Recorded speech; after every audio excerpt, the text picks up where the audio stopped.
Au nom du Père, du Fils et du Saint-Esprit. Amen. La controverse entre Jésus et les pharisiens à propos du jeûne nous enseigne des vérités profondes sur la vie chrétienne. Les événements de la vie du Christ ne sont pas de simples récits historiques. Chaque détail a une puissance salvatrice.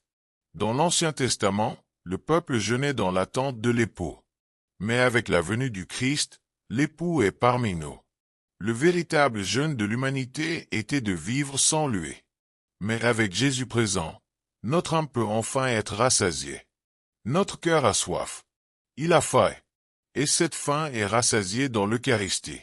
Quand l'Église nous invite au jeûne eucharistique, elle nous fait revivre l'attente de l'ancienne alliance, le temps d'attente de l'époux. Et quand il vient comme nourriture. Une nourriture qui unit, transforme et sauve. Jésus utilise alors une image. Du vin nouveau dans des outres neuves. Une pièce neuve sur un vêtement neuf. Mais que veut-il dire par là?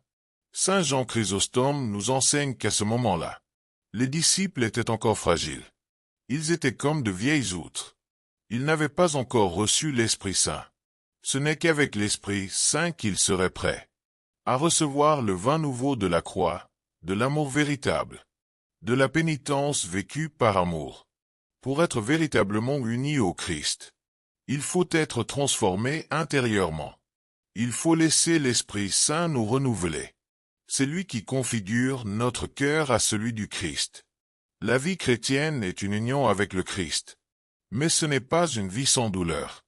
C'est comme un accouchement, douloureux, mais nécessaire à la naissance d'un homme nouveau, d'une femme nouvelle. Jeûner, c'est bien plus que s'abstenir. C'est entrer dans un processus de renaissance dans l'esprit.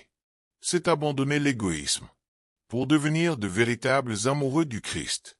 Et alors, nous pourrons dire, je vis, mais ce n'est plus moi, c'est le Christ qui vit en moi. Que Dieu te bénisse. Au nom du Père, du Fils et du Saint-Esprit. Amen.